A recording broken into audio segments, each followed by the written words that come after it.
Assalamu alaikum, I'm Aisha and you're watching Samaa News.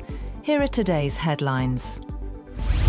British Prime Minister Keir Starmer is set to reach Beijing today for a visit aimed at strengthening political and business ties with China as relations between Western countries and the US become more volatile. On his way to China, Starmer said the country cannot afford to ignore the economic opportunities presented by China, while it must remain vigilant about potential security threats. Travelling with a delegation of more than 50 business leaders, Starmer will meet with President Xi Jinping and Premier Qiang before travelling to Shanghai on Friday for talks with local executives. Pakistan and the United Arab Emirates have expressed the resolve to enhance their economic partnership.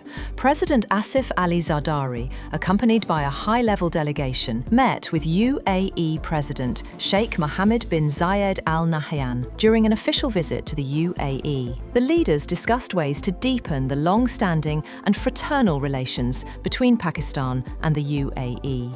They reviewed the full spectrum of bilateral cooperation and explored new opportunities in trade, investment, energy, infrastructure, technology, and people-to-people exchanges. Maharashtra Deputy Chief Minister Ajit Pawar has been killed in a tragic plane crash, along with 2 staff members and 2 crew on board his charter aircraft. The incident occurred while Pawar was travelling to his home region to campaign for local body elections. Pawar, a senior leader from Maharashtra's prominent political family, was en route from Mumbai when his aircraft went down near Baramati in Pune district. The Directorate General of Civil Aviation confirmed that no one on board survived.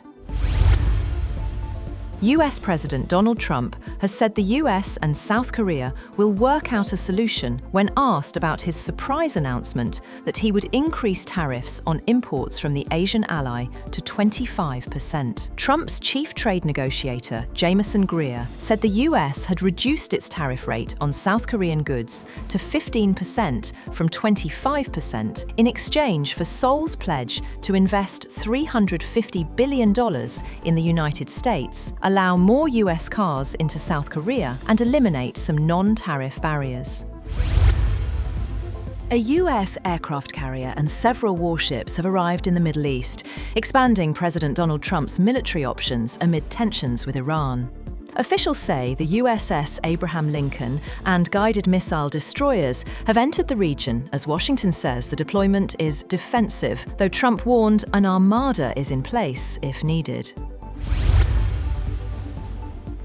In an unprecedented move, Spain's government has approved a fast-track plan to legalise hundreds of thousands of undocumented migrants. The measure covers people who have lived in Spain for at least 5 months, have no criminal record, or applied for asylum before the end of last year. Officials say around 500,000 migrants, mostly from Latin America, could benefit, including children. US Immigration and Customs Enforcement agents are set to support security for the US delegation at the 2026 Milano Cortina Winter Olympics, though they won't carry out immigration enforcement. ICE's Homeland Security Investigations Unit will back up diplomatic security, but all operational control remains with Italian authorities. The move has sparked political backlash in Italy amid controversy over ICE's reputation and recent deadly incidents involving its agents in Minneapolis.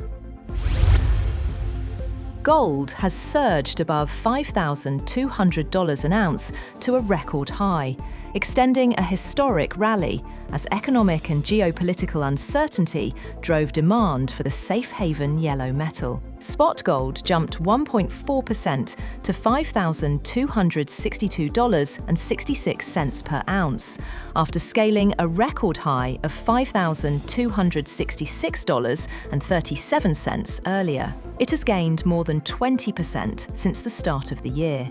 US gold futures for February delivery surged 3.4% to $5,255.30 per ounce. That's all for now. For more updates, visit www.samaa.tv. Thank you for watching Samaa News.